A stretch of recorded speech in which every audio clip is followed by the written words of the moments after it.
네, 안녕하세요. 엠브레인 데이터 사업본부 고도은입니다. 지금부터 구매 영수증을 통해 분석한 가공식품 트렌드에 대해 확인해 보도록 하겠습니다. 먼저 가공식품 채널별 트렌드를 한번 확인해 보고요. 쿠팡 내 가공식품의 세부 카테고리별 트렌드는 어떤지 한번 확인해 보도록 하겠습니다.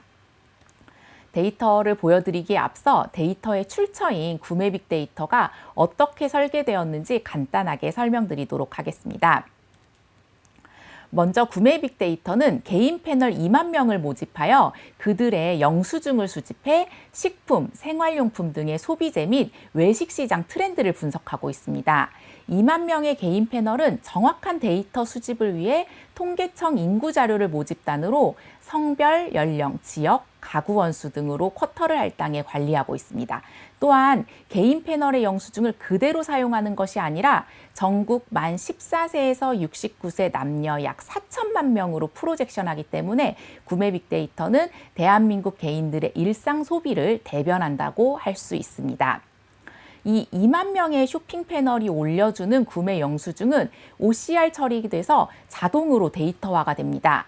또 최근 1년 기준으로 FMCG는 약 270만 장, 외식은 약 200만 장의 영수증을 보유하고 있고 이를 월별로 보면은 약 40만 장이 됩니다. 매월 약 40만 장의 영수증이 업로드되니 월별 데이터 트렌드를 확인할 수 있으며 패널이 올려주는 영수증을 기반으로 하다 보니까 채널, 기간, 제품명, 수량, 가격 등의 기본적인 데이터의 정확도가 매우 높다고 할 수 있습니다. 구매 빅데이터의 채널 커버리지를 한번 살펴보시면 대형마트, 창고형 마트, 편의점 등의 오프라인과 쿠팡, 마켓컬리 등의 온라인 데이터를 동시에 살펴볼 수가 있습니다. 또 이를 이제 품목별로 한번 살펴보시면은 가공식품, 제과류, 음료 등 생활용품 등의 FMCG뿐만 아니라 커피, 음료, 치킨, 피자 등의 외식 시장 등의 데이터도 확인할 수 있어서 내식과 외식을 모두 커버하는 데이터라고 할 수가 있습니다. 참고로 외식 데이터는 매장 취식, 포장, 배달이 모두 포함되고 있습니다. 따라서 내식과 외식 데이터를 모두 보유하고 있기에 서로 연관 분석이 가능합니다. 예를 들어서 커피 전문점하고 RTD 커피, 캡슐 커피 등의 연계 분석이 가능해서 다양한 데이터 분석이 가능하다고 볼 수가 있습니다. 네, 그럼 이제 본격적으로 가공식품의 채널별 트렌드를 한번 살펴보도록 하겠습니다. 먼저 통계청이 발표한 국내 소비자 물가 지수를 보겠는데요. 2020년에 비해서 신선식품, 가공식품, 외식 등 먹거리에 관련된 물가가 모두 상승한 것을 보실 수가 있습니다. 특히 가공식품은 25년 1분기에 20년에 비해서 23% 정도 물가가 상승한 것을 확인할 수 있어서 소비자들의 부담이 점점 높아지고 있는 모습입니다. 네. 이렇게 가공식품의 물가가 크게 오른 상황에서 저희 구매 빅데이터를 통해서 소비자들이 그런 가공식품을 어느 채널에서 주로 구매하는지를 한번 확인해 봤습니다. 예, 보시면 대형마트가 한 23%로 가장 큰 비중을 차지하고 있고 그 다음에 오프라인 기타가 한 20.5%입니다. 오프라인 기타는 개인 슈퍼나 식자재 마트라고 생각을 하시면 됩니다. 그 다음에 창고형 마트가 11.5% 그리고 쿠팡이 한 6.3%의 비중을 보이고 있는데요. 오른쪽에 있는 성장률과 함께 보시면은 가장 큰 비중을 차지하고 있는 대형마트나 오프라인 기타는 전년 대비 마이너스 성과를 보이는 반면에 창고형 마트는 전년 대비 6.4% 성장하면서 성장, 그리고 쿠팡은 25.8%, 종합몰은 5.2% 성장하면서 온라인에서는 쿠팡과 종합몰이 성장한 것을 보실 수가 있습니다. 특히 쿠팡은 전년 대비해서 25.8% 성장하면서 매우 높은 성장률을 보이고 있는데 그래서 이제 쿠팡에서만 분기별로 가공식품의 구매액을 한번 뽑아봤습니다. 보니까 22년 1분기 이후로 꾸준히 분기별 가공식품 구매액이 성장을 했고 또 25년 1쿼터 기준으로는 약 5,500억 원의 규모를 보이고 있습니다. 그래서 쿠팡이 왜 이렇게 성장을 했는지를 저희 구매 행동 지표를 통해서 한번 살펴보도록 하겠습니다. 먼저 지표를 설명해 드리겠는데요. 구매 경험률은 이제 전체 모집단 중에서 몇 퍼센트의 사람이 쿠팡에서 구매를 했는지를 나타내는 지표입니다. 예를 들어 구매 경험률이 70%라고 한다면 전체 모집단 중에 약 70%의 사람이 해당 카테고리를 한 번이라도 구매해 왔다는 의미가 되고요. 구매 빈도는 그 해당 기간 동안에 몇 회나 구매를 했는지를 나타내는 지표입니다.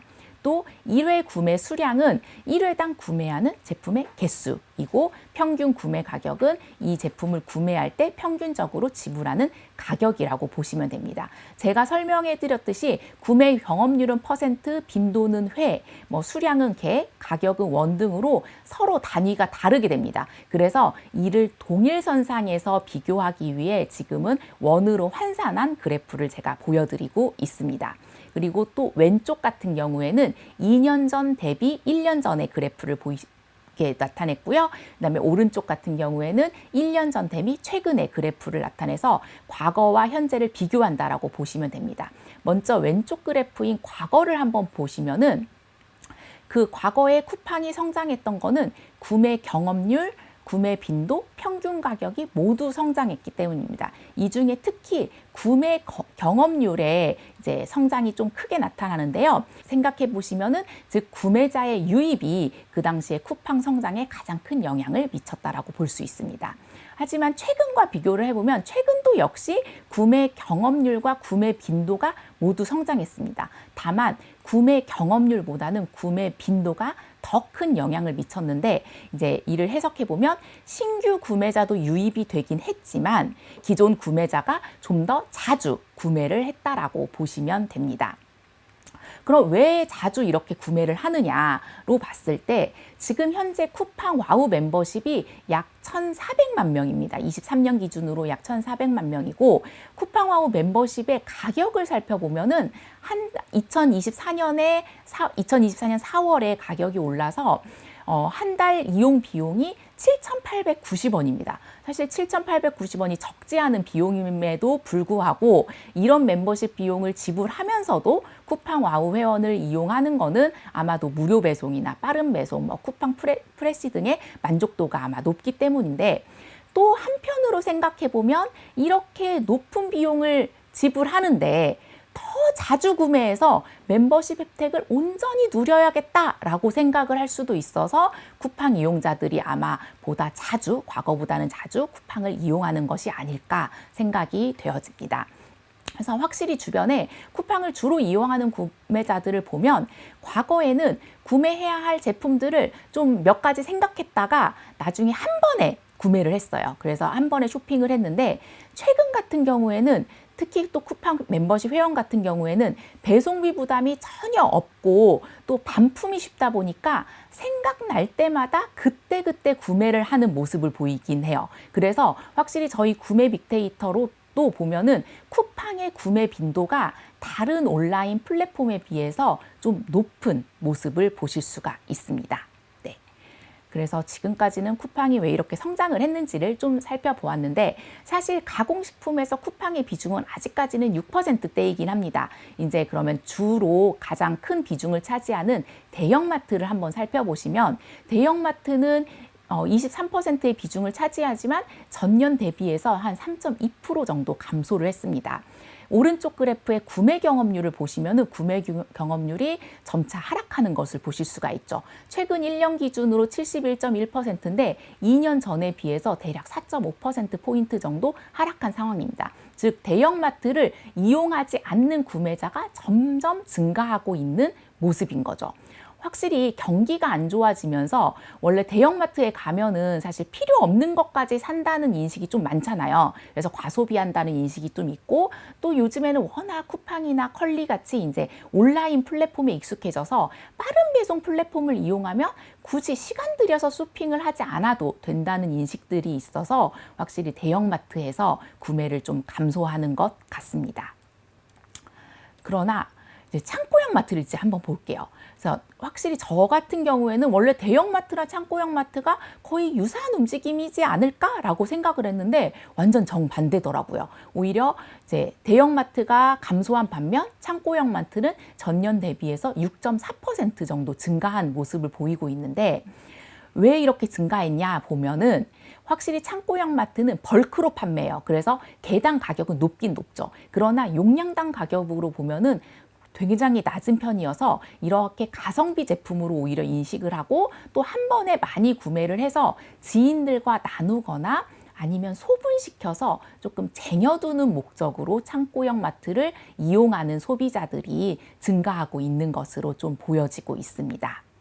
네, 그러면 다음 장표에서 각 연령대별로 어떤 채널을 주로 이용하는지를 한번 살펴보겠습니다. 여기에서 막대 그래프 같은 경우에는 각 연령대별 채널 인덱스입니다.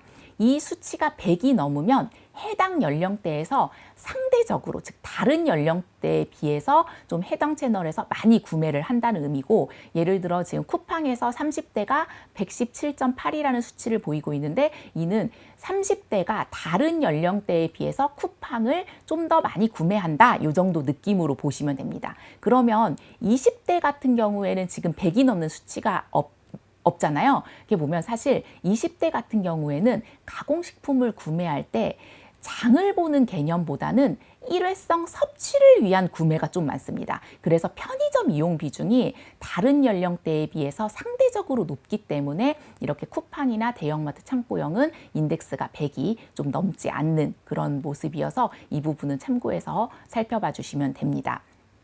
이제 본격적으로 좀 데이터를 한번 확인해 보면 쿠팡 같은 경우는 우선 성장률을 보겠습니다. 성장률은 전 연령대에서 모두 성장을 하고 있는 모습이고, 특히 30대, 40대에서는 상대적으로 쿠팡의 강세를 보이고 있습니다.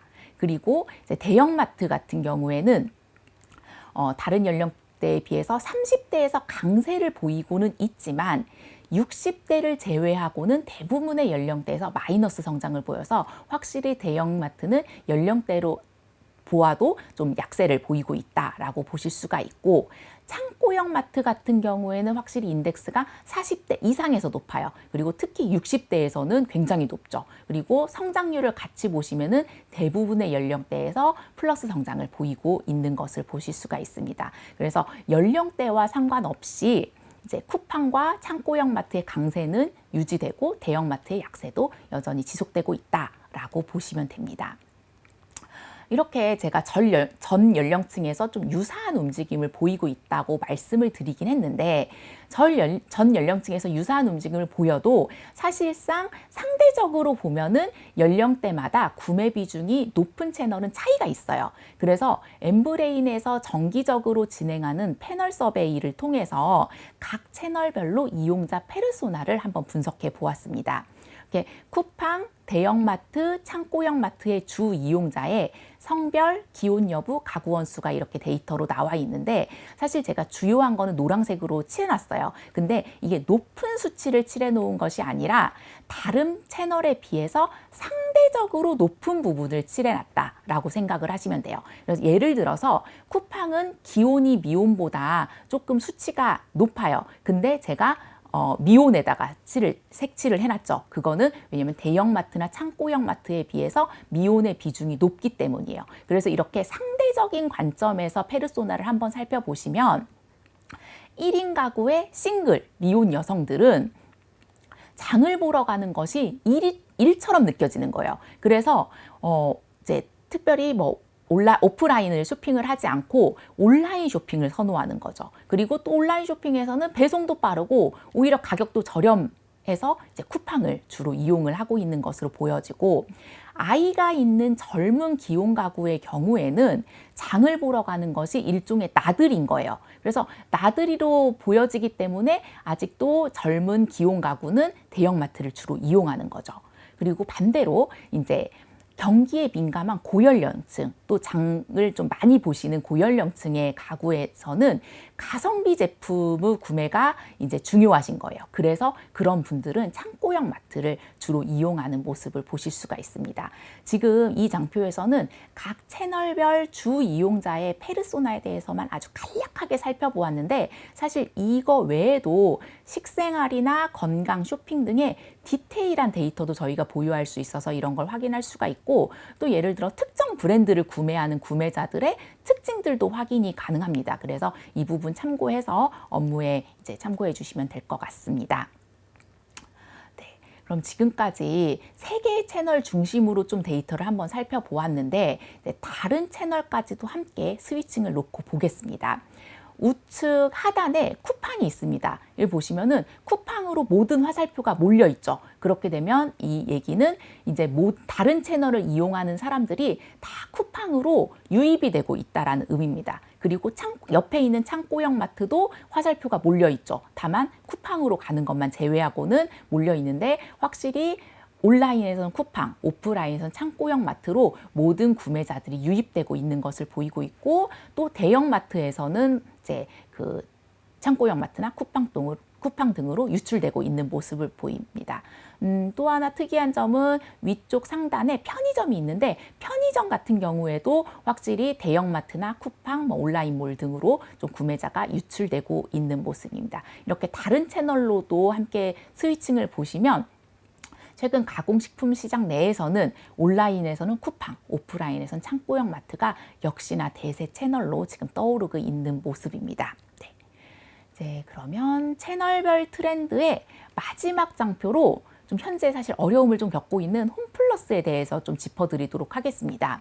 홈플러스가 올해 3, 4월에 한 달 넘는 좀 세일을 이어갔어요. 홈플런이라는 세일을 이어갔는데, 그럼에도 불구하고 전년 대비해서는 구매액이 한 6.3% 정도 하락을 했고, 구매 경험률을 보더라도 19.4%에서 18%로 하락하면서 고객이 조금 유출되고 있는 그런 모습입니다. 그래서 홈플러스의 이탈 구매자와 홈플러스를 이제 사태가 일어난 이후에도 계속적으로 이용하는 지속 구매자로 나눠서 이 구매자들의 각각의 구매 채널 비중을 한번 살펴봤어요.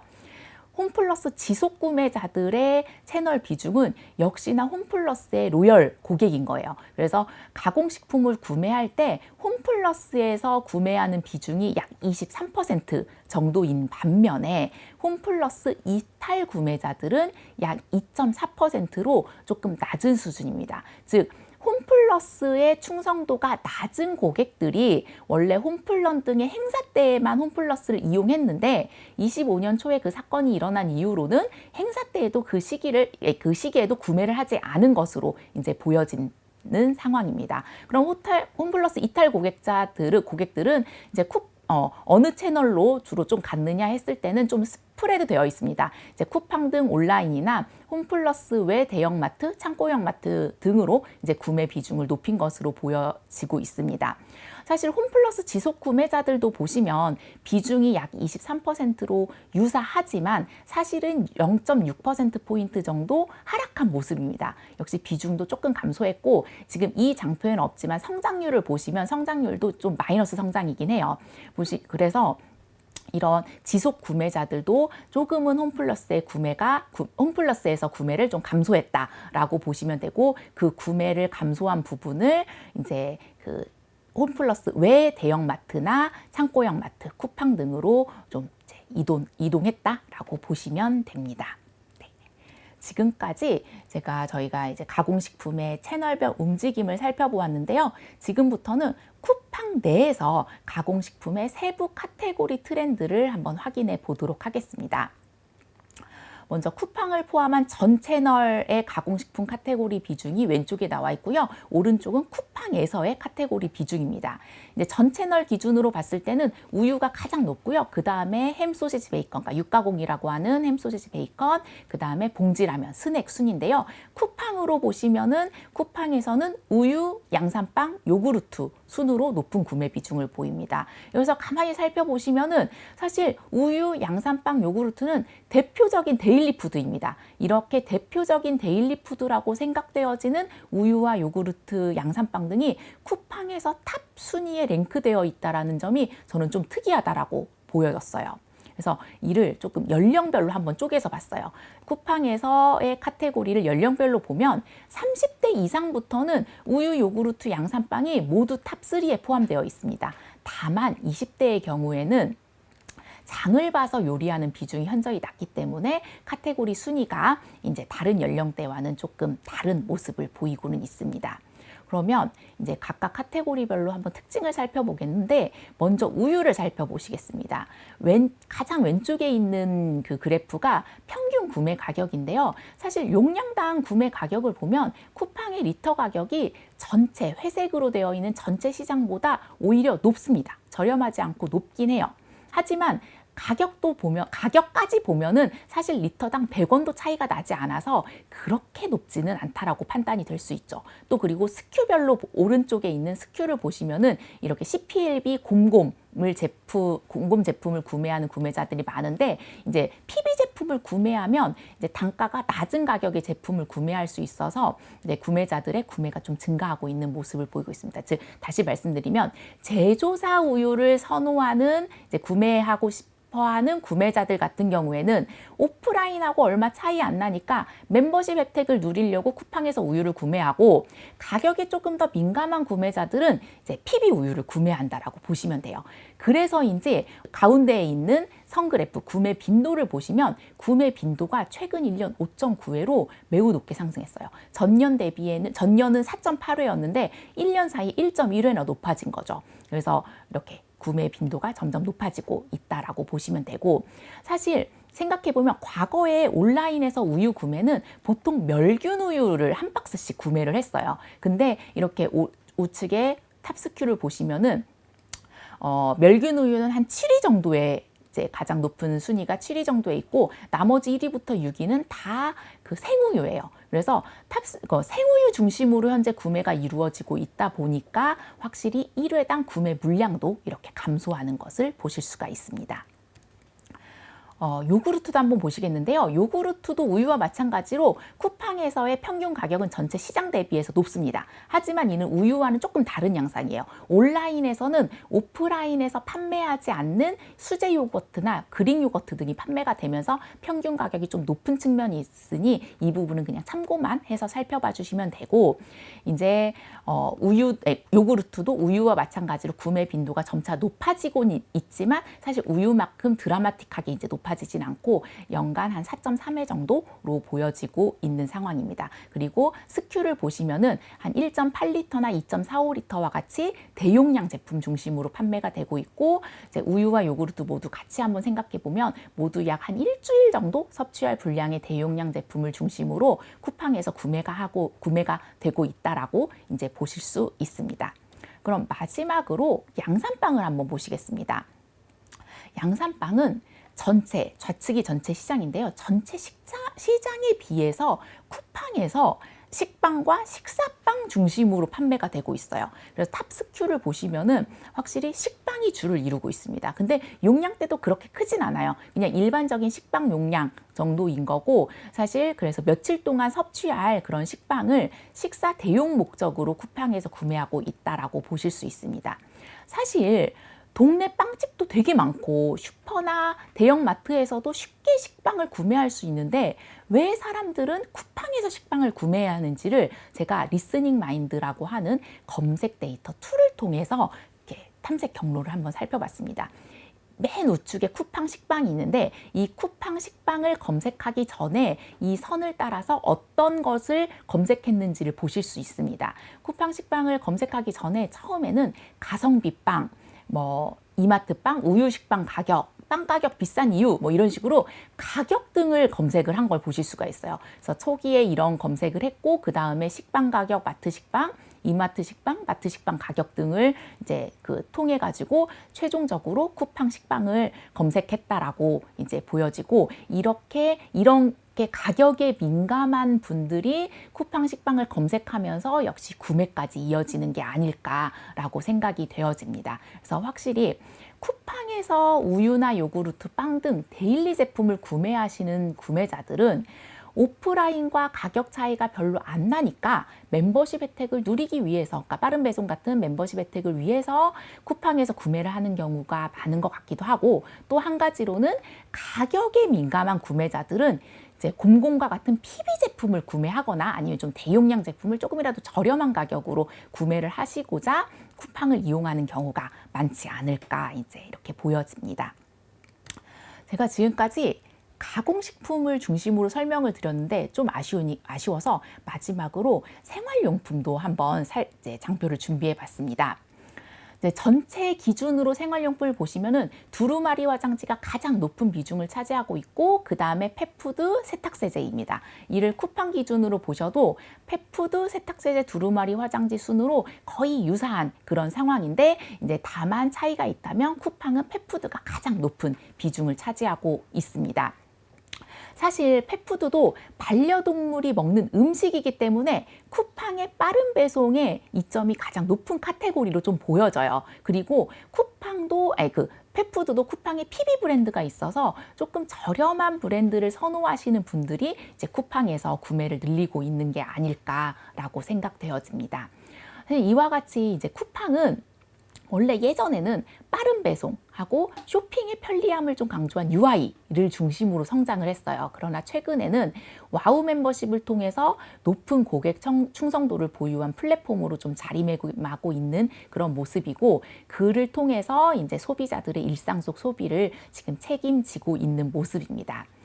지금까지 이제 가공식품을 중심으로 온오프라인의 유통 흐름을 보았는데요. FMCG 시장에서 앞으로의 유통 시장이 어떻게 변화될지 좀 궁금합니다. 엠비나가 끝난 후에 설문조사를 마치신 분께는 지난번처럼 해당 강의 자료와 함께 푸짐한 상품도 드리니 꼭 참여해 주시기 바랍니다. 감사합니다.